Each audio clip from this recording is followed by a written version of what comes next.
Agora, nessa aula, nós vamos continuar o estudo do processo de solução, mas vamos falar sobre mudanças de energia na formação de uma solução. Então, há 3 fases de energia na formação de uma solução. A primeira delas é a energia necessária para separar as moléculas do soluto ou os íons do soluto, né? A separação das moléculas do solvente também, né? Por exemplo, no caso da água, a quebra da interação de ligação de hidrogênio, e também a energia de formação das interações soluto com solvente.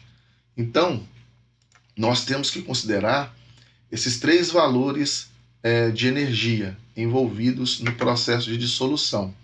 A separação das moléculas do soluto ou dos íons em um composto iônico, a quebra das interações entre as moléculas do solvente, ou a separação das moléculas do solvente, no caso da molécula de água, é a quebra da interação de ligação de hidrogênio, e também a interação que vai existir entre o soluto e o solvente para essa solução existir.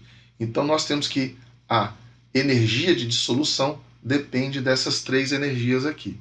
Então, o ΔH de dissolução, a energia de dissolução, pode ser tanto positivo como negativo. Isso vai depender das forças intermoleculares que vão existir aqui, as que vão ser rompidas e as que vão ser formadas. Então, nós temos que toda vez que quebra uma força intermolecular, ou uma força entre íons, esse é um processo endotérmico. Se quebra uma interação, por exemplo, de ligação de hidrogênio entre moléculas de água, é um processo endotérmico, como você vê aqui. Então, separação das moléculas do solvente. Vamos imaginar a água novamente. Se a molécula de água vai haver quebra das interações de ligação de hidrogênio entre moléculas de água, isso vai absorver energia. É um processo endotérmico. Também a separação das moléculas do soluto, ou mesmo dos íons, vai haver quebra de interação, de força intermolecular. Então, esse é um processo sempre endotérmico. Então, a energia para separar as moléculas do soluto e para separar as moléculas do solvente, elas são sempre valores positivos.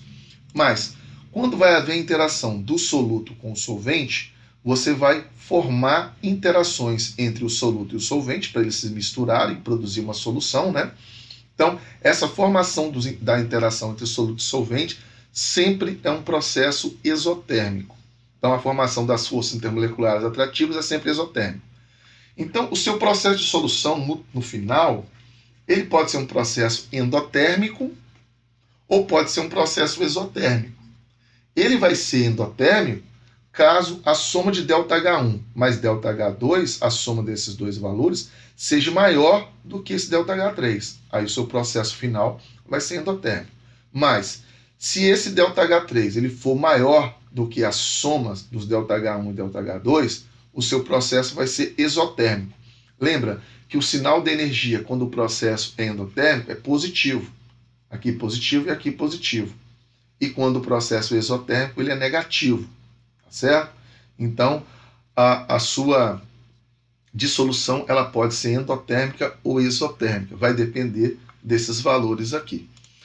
Então, para determinarmos se o ΔH de solução é positivo ou negativo, consideramos os valores de todas as interações soluto-soluto e soluto-solvente.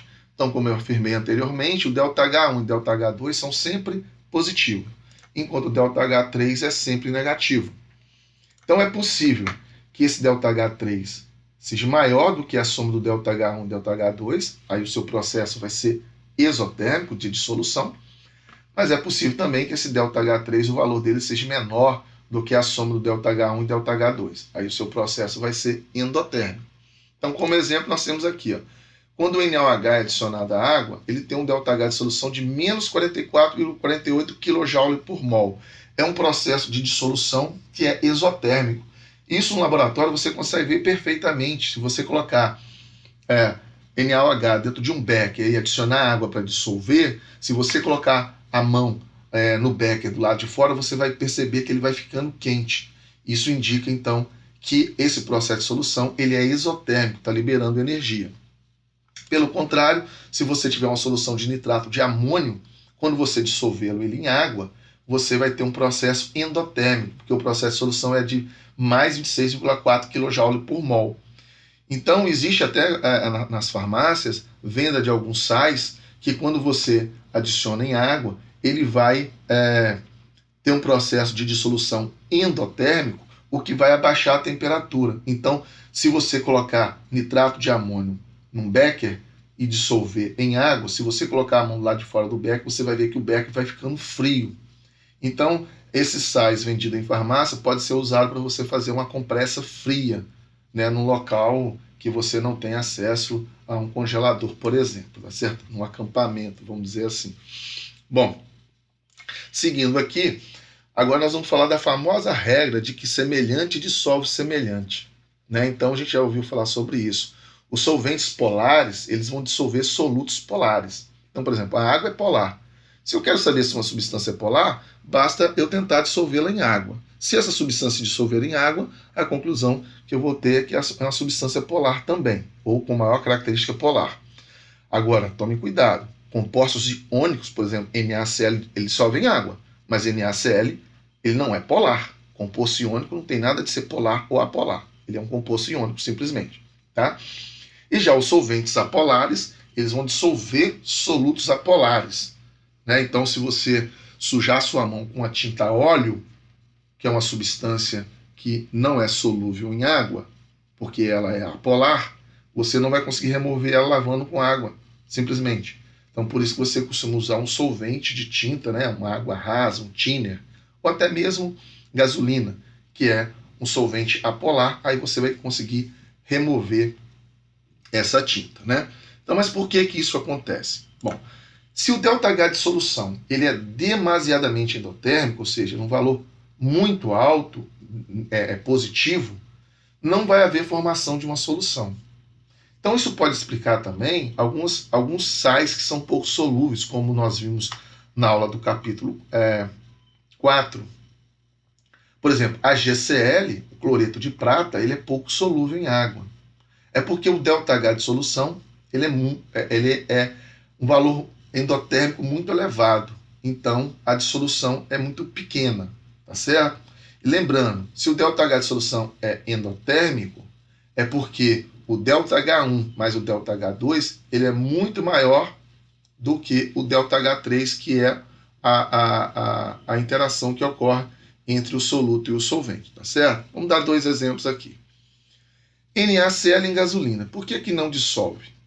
As forças íon-dipolo que vão ser geradas com gasolina, com os íons sódio e com cloreto, elas são muito fracas.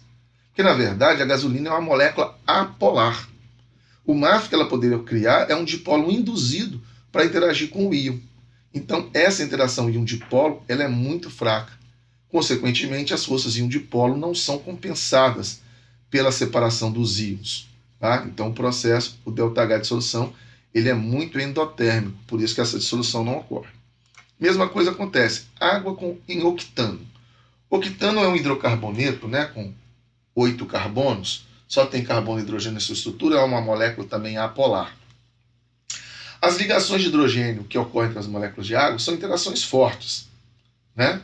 E não vai haver uma força atrativa entre a água e o octano, porque os hidrogênios da água, né, da ligação de hidrogênio da água, não vão conseguir interagir muito bem com os átomos de carbono ou hidrogênio do octano, já que ele é uma molécula apolar.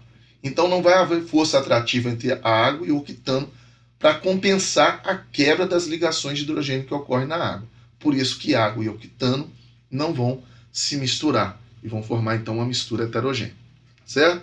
Então terminamos esta aula aqui e até a próxima aula.